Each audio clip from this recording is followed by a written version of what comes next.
వారికి ధన్యవాదాలు తెలియజేస్తున్నాను. ఈ సభ ఒక మంచి సాంప్రదాయానికి మొదటి రోజే మనమందరము ఒక మంచి సాంప్రదాయాన్ని ముందుకు తీసుకెళ్ళడానికి అందరూ సహకరించడం, ఈ సాంప్రదాయం భవిష్యత్తులో కూడా కొనసాగాలి.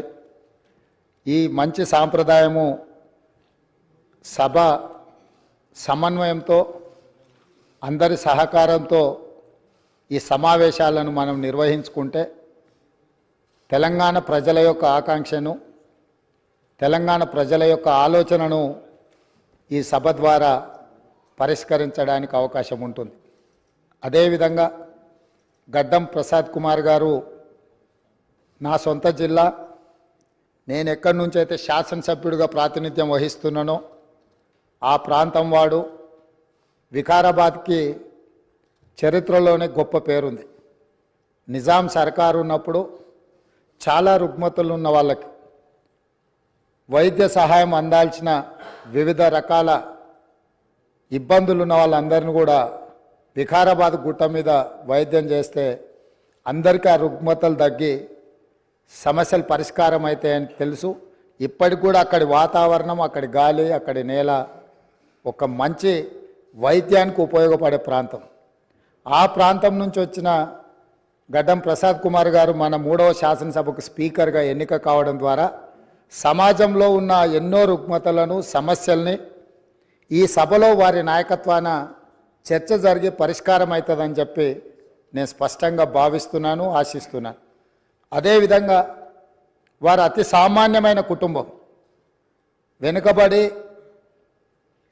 చిన్న వయసులోనే తండ్రిని కోల్పోయి కుటుంబ బాధ్యతను తీసుకొని 8 మంది సోదరీమణుల మధ్యలో ఒక్కడుగా చిన్న వయసులోనే కుటుంబ బాధ్యతను భుజాల మీద వేసుకొని 8 మంది ఆడపడుచులను సమన్వయం చేసుకుంటూ సమాజంలో కుటుంబం యొక్క గౌరవాన్ని నిలబెడుతూ ఏ లోటు రాకుండా సోదరీమణులందరినీ కూడా ఈ రోజుకు, ఆ రోజు నుంచి ఈ రోజు వరకు సమన్వయంతో ముందుకు తీసుకెళ్తున్నాడు. అంటే ఉమ్మడి కుటుంబం ఎలా ఉండాలి, ఉమ్మడి కుటుంబంలో కుటుంబ సభ్యులకు ఉండే సమస్యల్ని వాళ్ళు అడగక ముందే గుర్తించి పరిష్కరించడం తెలిసింది అని అంటే ఈ శాసనసభ కూడా స్పీకర్ గారి కుటుంబం.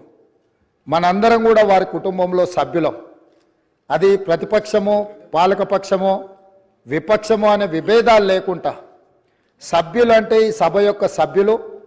ఆ సభ్యులు లేవనెత్తే అంశాలను, వారు లేవనెత్తిన అంశాలలో ఉన్న లోతును దృష్టిలో పెట్టుకొని తప్పకుండా స్పీకర్ గారు ఆ సమస్యలకు పరిష్కారం చూపిస్తారు.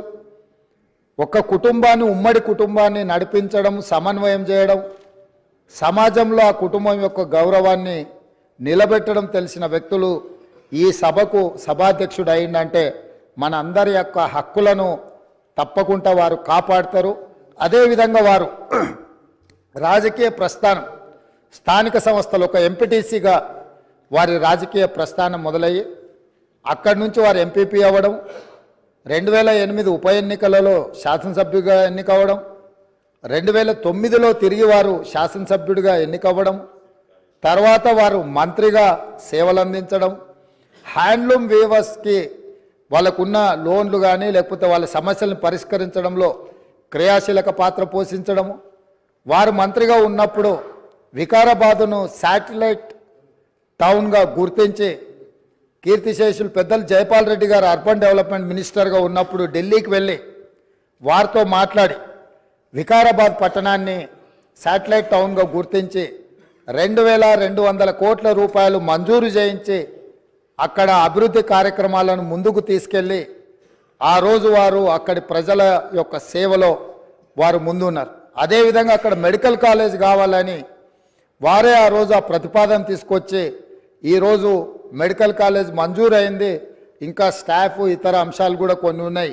వారే అక్కడి నుంచి ఆదేశాలు ఇచ్చి తప్పకుండా ఆ సమస్యను పరిష్కరించడమే కాకుండా అప్పా జంక్షన్ నుంచి వికారాబాద్ మన్నగూడ చౌరస్తా వరకు రోడ్ వైడనింగ్ విషయంలో కానీ వీట్లల్లో కూడా వారు ప్రత్యేకమైన చొరవ చూపించి ప్రాంతం యొక్క అభివృద్ధిని వారు ఎప్పుడూ మర్చిపోకుండా వారు ఎన్నికలలో గెలిచిన ఒకవేళ ఫలితాలు వారికి అనుకూలంగా రాకపోయినా వారెప్పుడు కూడా ప్రజలకు దూరంగా ఉండలేదు.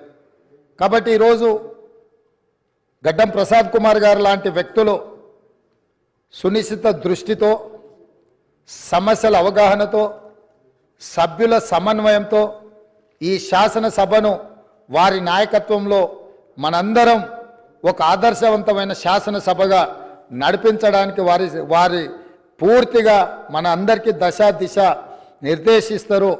వారిని మనస్ఫూర్తిగా ఎంపీటీసీ నుంచి శాసనసభాపతిగా ఈరోజు బాధ్యతలు నిర్వహించే వరకు వారి యొక్క రాజకీయ ఎదుగుదల కావచ్చు, ప్రజా సమస్యల పరిష్కారంలో కావచ్చు, వారి యొక్క కృషిని అభినందిస్తూ, నేను ఏ ప్రాంతం నుంచి అయితే శాసనసభ్యుడిగా ఎన్నికైనానో మా ప్రాంతానికి సంబంధించిన శాసనసభ్యులే, ఆ ప్రాంత నివాసే వికారాబాద్ జిల్లా ఒకప్పుడు డాక్టర్ మరి చెన్నారెడ్డి గారు ఆ ప్రాంతం నుంచి వచ్చి దేశ రాజకీయాలలోనే అత్యంత క్రియాశీలక పాత్ర పోషించారు.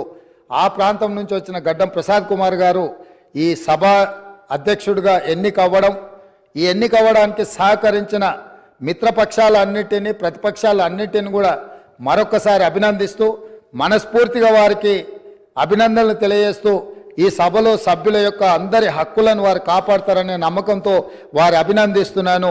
వారి నాయకత్వంలో మేమందరం కూడా రాష్ట్రానికి మేలు జరిగే విధంగా కార్యక్రమాలు తీసుకుంటామని తెలియజేస్తూ సెలవు తీసుకుంటున్నాను.